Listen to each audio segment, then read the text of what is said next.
Bonjour, frères et sœurs en Christ, chers invités, chers internautes.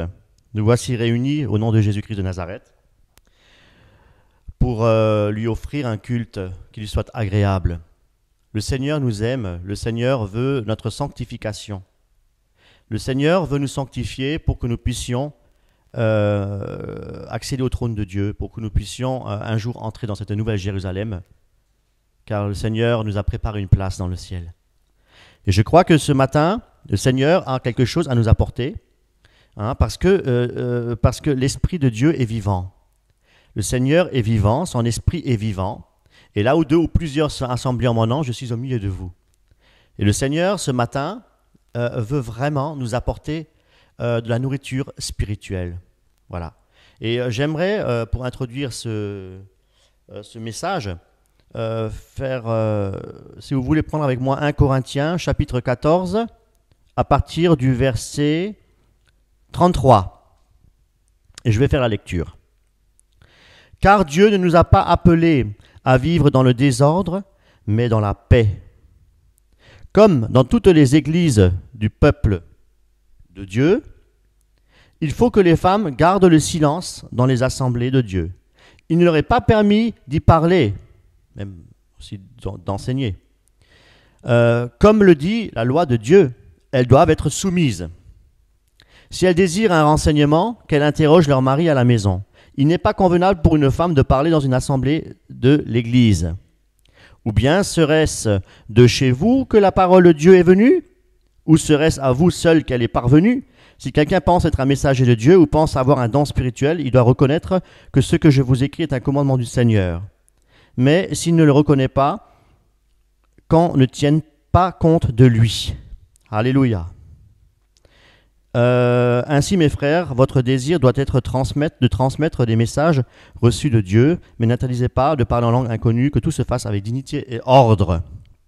Voilà, mes frères et sœurs. Dans ces cas-là,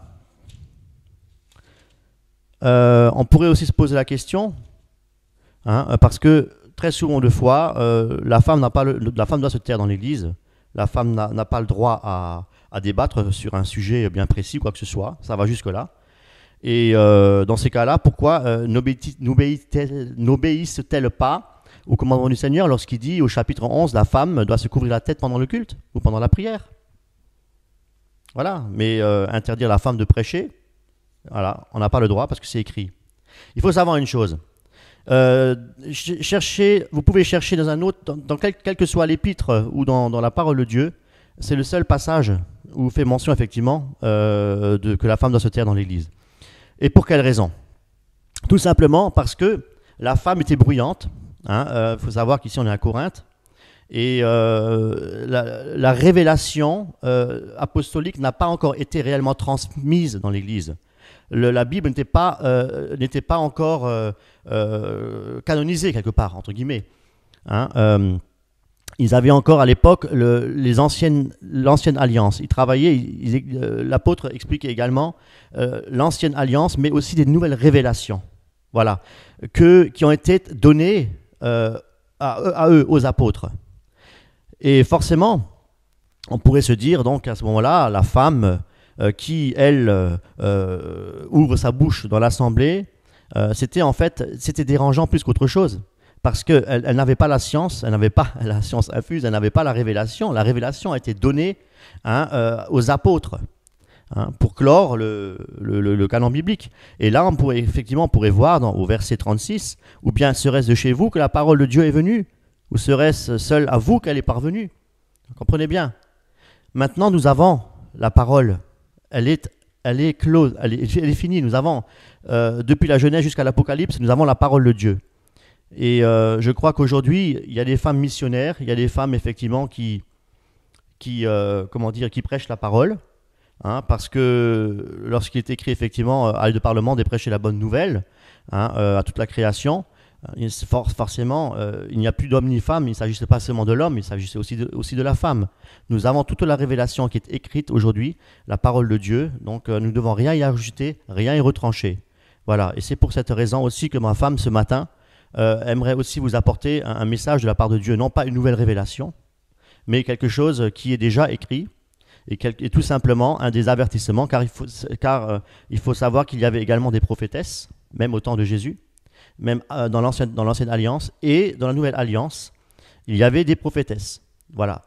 Donc j'invite mon épouse à venir et à partager ce que le Seigneur a mis dans son cœur. Alors, je te fais un peu de place. Attends, je soulève.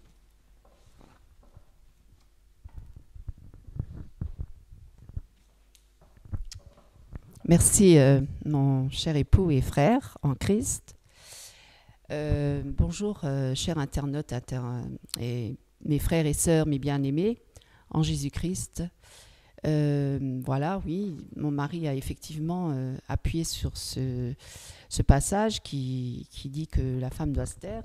Effectivement, à l'époque des Corinthiens, il y avait énormément de désordre dans l'Église. Et ils étaient très bruyants, très agités. Et effectivement, il y avait aussi beaucoup de prostituées qui étaient là présentes aussi. C'est vrai qu'une femme qui n'est pas née de nouveau convertie, qui n'a pas le Saint-Esprit, évidemment, c'est clair qu'il vaut mieux qu'elle se taise dans tout ce qui est le domaine spirituel. Et oui, dans l'ignorance, il vaut mieux se taire. Mais quand on a reçu soi-même une révélation, quand on a reçu soi-même, quand on a rencontré personnellement le Seigneur dans sa vie, alors pourquoi Dieu se révèle donc? Pourquoi est-ce qu'alors Dieu se révèle personnellement dans la vie d'une femme? Dans ces cas-là, il se révélerait qu'aux hommes, et puis les hommes transmettraient le message aux femmes. Pourquoi alors Dieu se révèle personnellement aussi aux femmes? Puisque moi-même, j'ai personnellement rencontré Dieu dans ma vie. Donc si j'ai rencontré personnellement Dieu qui s'est révélé personnellement dans ma vie, c'est que Dieu a fait sa demeure en moi, que Dieu est vivant en moi, Christ est vivant en moi, donc je suis le temple du Saint-Esprit, et le Saint-Esprit peut aussi m'utiliser puissamment et s'adresser au peuple de Dieu. Donc mes amis, voilà, nous sommes tous en Christ et nous sommes tous un dans une assemblée ensemble, unis devant la face de Dieu. Et évidemment, je ne suis pas là pour me mettre en avant, pas du tout. Ce n'est pas le désir de mon cœur, ni ma chair, ni tout ce que je désire, c'est accomplir la volonté de Dieu. Et dans cette volonté, Dieu me pousse à m'adresser au peuple de Dieu. Donc, il vaut mieux obéir à Dieu qu'aux hommes. Donc, moi, j'obéis à Dieu. Donc, ce qui compte, c'est de faire la volonté de Dieu avant toute chose. Ça ne veut pas dire maintenant que j'encourage toutes les femmes. Je ne suis pas une révolutionnaire. Je ne suis pas là pour provoquer qui que ce soit. Je ne suis pas là pour dire maintenant à vous les femmes. Je ne suis pas du tout, même dans le monde, je ne suis pas du tout une MLF, comme on dit, mouvement féministe, de révolutionnaire pour dire nous sommes égales aux hommes. Non, nous ne sommes pas égales aux hommes. Dieu a créé l'homme, Dieu a créé la femme. Dieu les a créés, voilà, chacun pour une particularité. En couple aussi, nous sommes un. Donc, je suis quand même sous l'autorité spirituelle de mon mari. Je ne me permettrai pas de venir et de diriger une assemblée. Je ne me considère pas du tout comme un pasteur. Et je ne m'attribue aucun titre, donc, à ce jour. Donc, voilà, je voulais juste vous communiquer cela pour faire taire toutes ces mauvaises langues qui ont toujours tendance à beaucoup juger sans connaître vraiment. Et c'est facile de juger sur les apparences. Mais il vaut mieux chercher d'abord tout à chercher la volonté de Dieu et qu'est-ce que Dieu veut dans cette histoire. Je sais que nous sommes à la fin des temps et il y a des voix qui se lèvent et moi je passe beaucoup de temps dans la prière et je suis une voix qui crie dans le désert. Voilà, donc vous pouvez m'entendre ou pas. Je communique le message du Seigneur à travers sa parole évidemment. Merci pour votre écoute. Je vous invite à prendre un passage avec moi dans la parole de Dieu, évidemment. Je n'invente rien. Et d'ailleurs, mon mari a déjà un petit peu anticipé, puisque j'allais parler de la sainteté, de marcher dans la sainteté. Donc ça montre bien, ça prouve bien que nous sommes conduits par le Seigneur, par le Saint-Esprit, parce que je n'ai pas du tout préparé, je n'ai rien préparé à l'avance, je vous le dis tout de suite. Je prie, je cherche Dieu et je me laisse inspirer par le Seigneur. Alors prenez avec moi 1 Pierre chapitre 1er et le verset 13 jusqu'au verset, on va dire jusqu'au verset 21.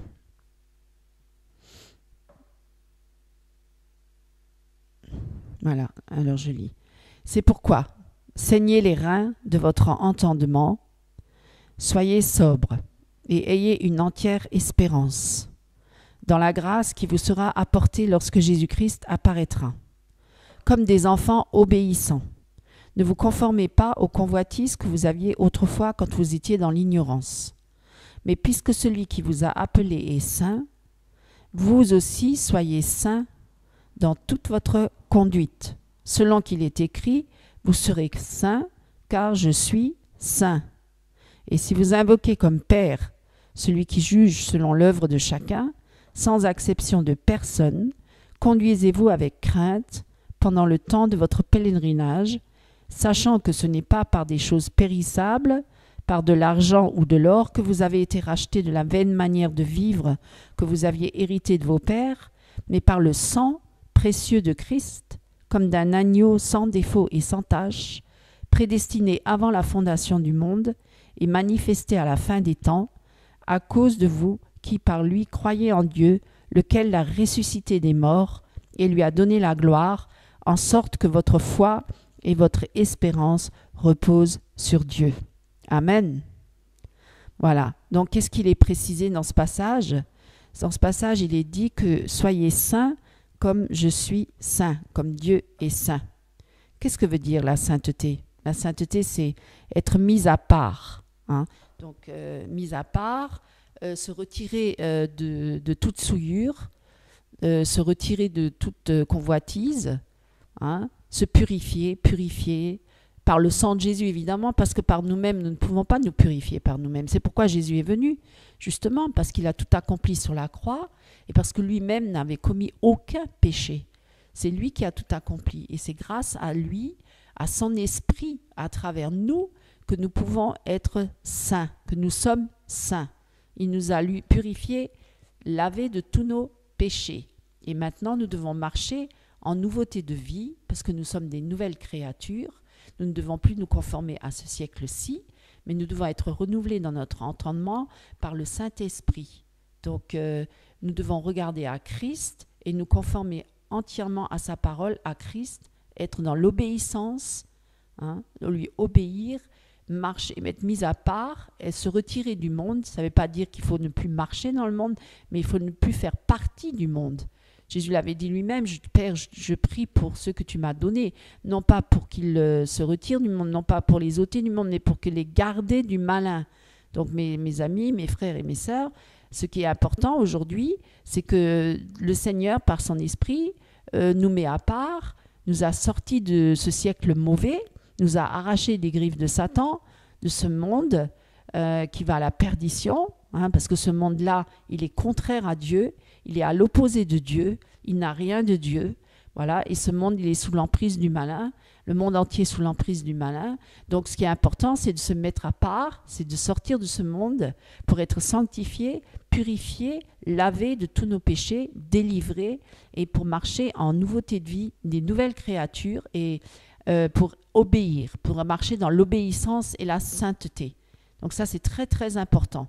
On ne peut pas dire « je suis avec Christ, mais je vis encore comme le monde ». Parce que là, ce serait se mentir à soi-même, mentir à Dieu et mentir aux autres. Et beaucoup, et j'avertis le peuple de Dieu, beaucoup de soi-disant chrétiens, hein, sont dans les églises, partout, et prétendent être chrétiens alors qu'ils sont encore complètement charnels et qui vivent encore comme le monde et que certains vivent encore dans de nombreux péchés. Et certains ne veulent même pas lâcher ce péché. Et certains disent même, mais Dieu est un Dieu de grâce. Donc il me fera grâce, même si je pêche aujourd'hui, demain il me pardonnera. Déjà, je vous avertis, arrêtez de jouer avec Dieu. Dieu est saint et vous l'irritez parce que vous l'attristez, vous attristez le Saint-Esprit. Si vous péchez, vous attristez le Saint-Esprit. Et plus vous provoquez Dieu, et plus vous allez irriter le cœur de Dieu. Et à un moment donné, Dieu, il va se détourner de vous, croyez-le. Parce que à un moment donné, Dieu est patient, il est lent à la colère, il est patient parce qu'il veut qu'aucun ne se perde, parce que Dieu est amour, ça c'est certain. Mais à un moment donné, il va lâcher la personne parce qu'elle ne veut pas renoncer à son péché. Hein? Parce que Dieu avertit ses enfants de renoncer à leur vie de péché. Et il les avertit par diverses manières, à travers d'autres chrétiens, d'autres frères et sœurs, ou par des signes, par des situations, des circonstances, par des épreuves, par des prophéties, etc. Il avertit son peuple. Il utilise des personnes, des voix comme moi, dans le désert, qui crient « Repentez-vous de vos péchés ». Et parce que c'est important, parce que Dieu ne peut pas, Dieu hait le péché. Il n'y a rien de commun entre les ténèbres et la lumière. Donc Dieu ne peut pas cohabiter avec les ténèbres. Donc Dieu est saint. Il est dans un lieu très saint. Et on ne peut pas accéder au trône de Dieu déjà sans passer par Jésus-Christ qui nous a ouvert le chemin. Mais en même temps, il nous appelle à être sanctifiés. Plus on va être dans la sanctification, plus nous nous approchons de Dieu. Et d'ailleurs, comme l'a dit tout à l'heure mon mari, sans la sanctification, nul ne verra Dieu. Donc, qu'est-ce que veut dire ce chemin de sanctification? C'est un chemin d'obéissance et de soumission et de renoncement à soi et de renoncer à ce monde, de renoncer au péché, de résister au diable. Donc, d'ailleurs, il y a évidemment un combat. Nous entrons dans ces cas-là dans un combat. Nous changeons de camp. Hein, nous étions dans le camp de l'ennemi et aujourd'hui nous sommes dans le camp de Jésus-Christ. Nous devenons des soldats parce que Dieu va nous revêtir de son armure spirituelle. Dieu va nous revêtir de tout ce dont nous avons besoin pour être victorieux en toutes choses, dans toutes les épreuves que nous passons. Dieu nous donne la victoire en son Fils Jésus-Christ, bien sûr, par son esprit, par sa puissance, par son autorité.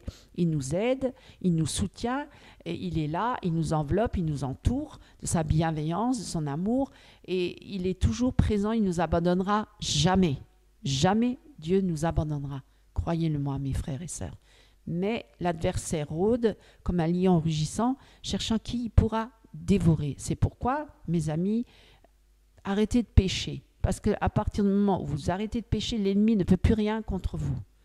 Il peut agir contre vos vies, contre vous, si vous êtes dans les ténèbres, dans le péché. Bien sûr, attention, attendez, il faut faire attention, parce qu'on va dire, oh, mais alors les chrétiens qui marchent dans la sainteté, ils sont aussi attaqués par l'ennemi et il leur arrive plein de malheurs, alors c'est parce qu'ils pêchent. Non, Job lui-même, il n'a pas péché et puis on l'a accusé d'avoir péché. Entendez-moi bien, je veux dire qu'il y a certaines portes qui sont ouvertes, c'est à cause du péché. Et là, l'ennemi, il est là, il a une emprise, il a un droit. Ça, il faut le reconnaître. Donc là, déjà, il faut fermer toutes les portes. Ensuite, c'est sûr qu'on peut passer par des épreuves parce que l'ennemi s'acharne sur quelqu'un qui est en Christ, parce qu'il marche dans ses voies et qui lui obéit. Forcément, l'adversaire, il essaie par tous les moyens de casser l'œuvre de Dieu. Ça, c'est certain. Mais ça, c'est encore un autre combat. C'est un combat qui est différent. Mais en tout cas, moi, je suis là pour prévenir, avertir le peuple de Dieu de se détourner de ces mauvaises voies, voilà, de revenir pleinement à Christ, pleinement à Dieu, hein, de rechercher la sanctification, sans laquelle nul ne verra Dieu. Voilà. Conduisez-vous avec crainte, parce la crainte de Dieu n'est plus présente dans les cœurs. On ne craint plus. On dit toujours, oui, Dieu est amour, amour, amour. Mais il n'est pas que amour.